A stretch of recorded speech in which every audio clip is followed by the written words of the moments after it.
Intermediate or professional? Which one should you choose? Stick around and find out.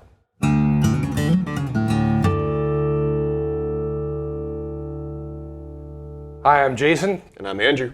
And we're going to be talking about professional or intermediate instruments. But before we get started, please visit us on alamomusic.com, like, comment, and subscribe on this video, and tell us what you think. We'd love to hear from you. So, expensive instruments. Yes. We are going to be talking about that today. Where you can start with it, where you can take them, and stuff like that, and why you should get one or the other. So last time we talked about this kind of stuff, we talked about kind of the student model to the intermediate level and that kind of thing. So we don't really need to talk about how to start out with an instrument, but more in the context of, do you want to upgrade? Do you want to go on to something? And why should you get one over the other? How about for you? What would you say are the biggest differences before we get started with anything, professional to intermediate? Where do you see that range? In my experience, I'm probably the poster child of playing on an intermediate instrument for entirely too long.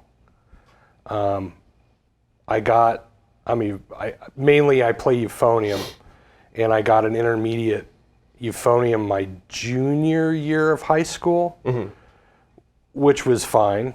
It had the fourth valve on it, so I remember the first time I played Holst's first suite. Any of you band geeks out there know what I'm talking about. There's a lot of low E flats where you need that fourth valve. So I'm glad I had the instrument for that. And then I went to college, and as I'm working to expand my range, my low range and my pedal tones always were awful. And I went for years and years and years and years thinking it was me. And then I played on a higher level euphonium, and all of a sudden these notes that I was having tons of trouble with were just popping out like popcorn. I was like, okay, it wasn't me, it was the instrument. Right. So players can get to a point, sometimes sooner than you think, where they've maxed out that intermediate instrument and they really need something bigger or something more pro level to actually advance their playing skills. And if I could tell you, I have almost the opposite situation. I'm going to tell cool. you right now. So great. So my dad is a professional saxophone player, so he was able to get me the cream of the crop right away, right? Right. My very first saxophone was a Yamaha 52, which is like nice intermediate instrument, right? So I started on this, and it was awesome, free blowing and everything. And my second instrument was when I switched to tenor saxophone. I was able to get a Yanagasawa tenor saxophone, a nice 880, which back in like the early days of this kind of stuff, it's cream of the crop, one of the best ones you can get. So I had that, and I had this really nice professional instrument, and I never was able to get all the way into it. I was not blowing enough air. I was not taking it like seriously enough or anything like that. And I had no plans to go further with it. So I ended up almost having to sell it at one point. But after a while and stuff like that, I got back into saxophone, and I realized, oh, this is actually what I want to do, and I had a great opportunity to keep it. So I was like, all right, and then I worked at it and got right back into it. Now, as far as like when you were able to get that like professional instrument, or you felt like you reached the limit of that intermediate, right? What were kind of like the challenges that you were facing when you met that point? Like when I was going from an intermediate to a professional, one of the things I noticed first off was like how the keys move better, or how I was able to get a lot more air through the horn, right? What were kind of the things that you felt that going from the intermediate to the professional like solved a lot of problems for you? The first thing that I noticed was the extremes of the range, the lower tessitura and the higher tessitura. There's your $10 word today. All of a sudden, the high range wasn't necessarily a problem for me. The low range was always a problem. So when I moved, all of a sudden, from everything from the concert F and below, it was just popping out like crazy. And playing in the upper register was easier to control from a pitch standpoint It was a little bit more difficult because the bore size, the tube size was bigger. So I had to put more air into the instrument, but I was able to control it a lot better. So really the first thing with a brass instrument is going to be the extremes of the instrument.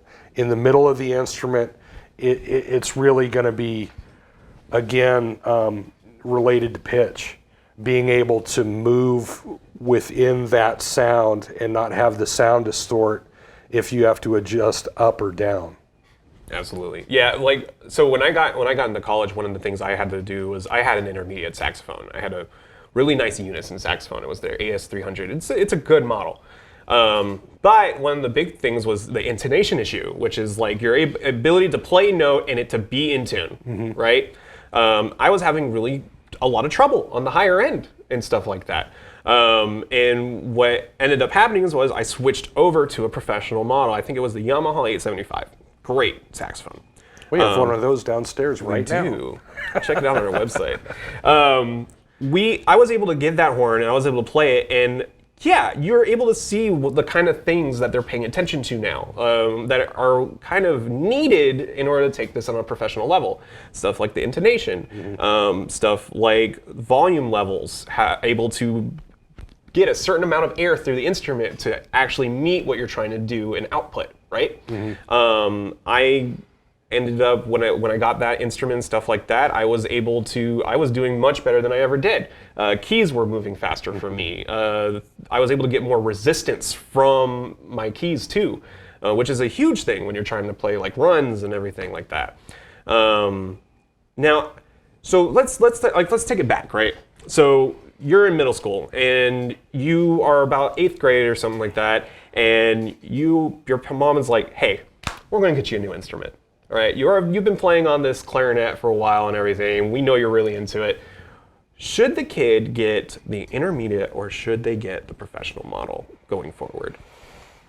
If they're in middle school and getting ready to go into high school? Yeah. That's probably a good time to do it. For a couple reasons. One of them is a super practical reason. If they're going into high school, they're probably going to be in marching band.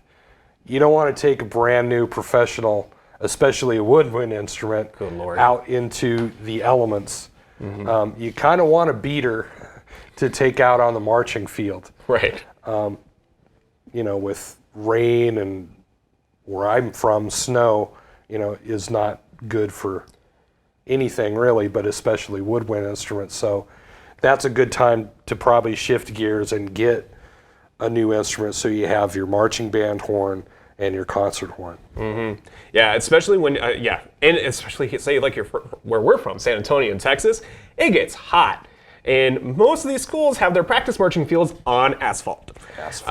So what ends up happening is you put down your instrument and everything like that. Not only are you getting it scratched up and everything by just putting it down, this kind of just happens. This is kind of part of the whole culture of what we're doing. Right.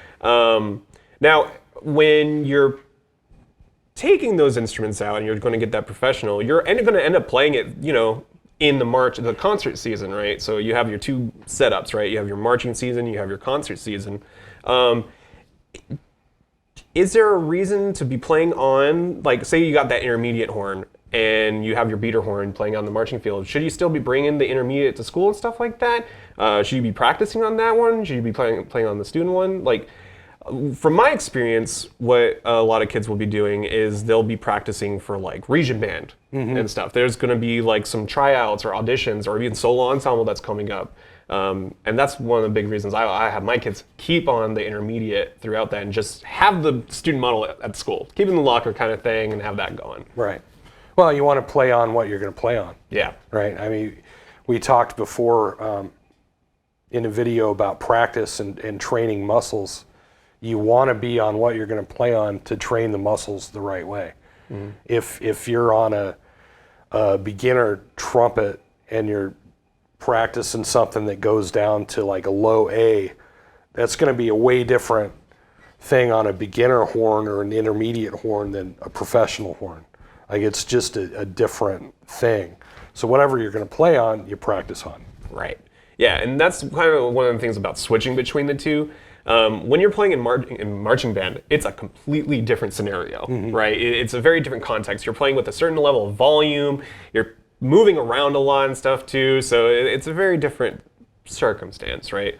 Now, say they knew they were going into college, right? You're in that middle school position and everything, and they're like, I want to do music. Should they just skip the intermediate altogether and go for the professional?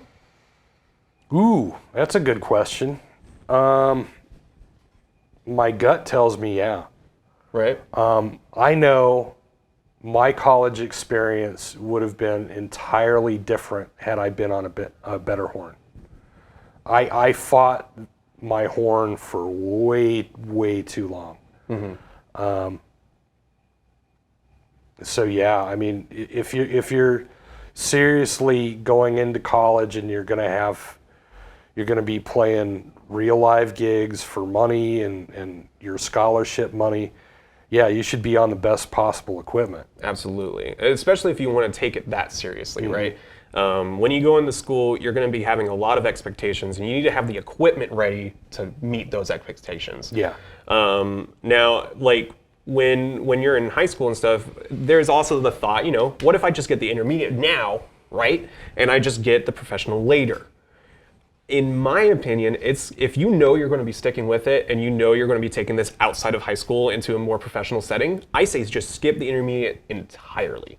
Because while it is a good instrument and everything, if you're taking it to that level, you could be learning the same stuff on that professional, and you would be able to have the boosted power of just having it go further for you. Right. I know I've seen many circumstances where they started out on the student model and then got the intermediate, knowing they were going to stick with it and everything. We'll just get the professional later, and then they just end up with an instrument that they can't use or that they're not using. Right. And you end up selling it and stuff, and you're only selling it for so much of the value of the instrument that you bought it for in the first place. So kind of on a fiscal level, if you know you're going to stick with it, go with the professional. Absolutely. Right. Now, as far as like so for woodwinds, right? Going from the intermediate to professional, one of the things that I think is really important is kind of how to treat the instrument. Say for like a saxophone, which I'm much more experienced with in that perspective. What ends up happening is you're getting kind of the student body, right? The student body of the instrument, like the nickel instrument, but the keys and the parts and everything are kind of coming from that professional area. Is that kind of the same thing with the trumpets and the trombones and stuff like that? Yeah, I mean the construction materials are going to be different. They're not going to be, I don't know if sturdy is the right word. I mean the construction of it is going to be top quality. There's going to be some features depending on what you're buying that are going to be pro level features. Like with let's say a flugelhorn.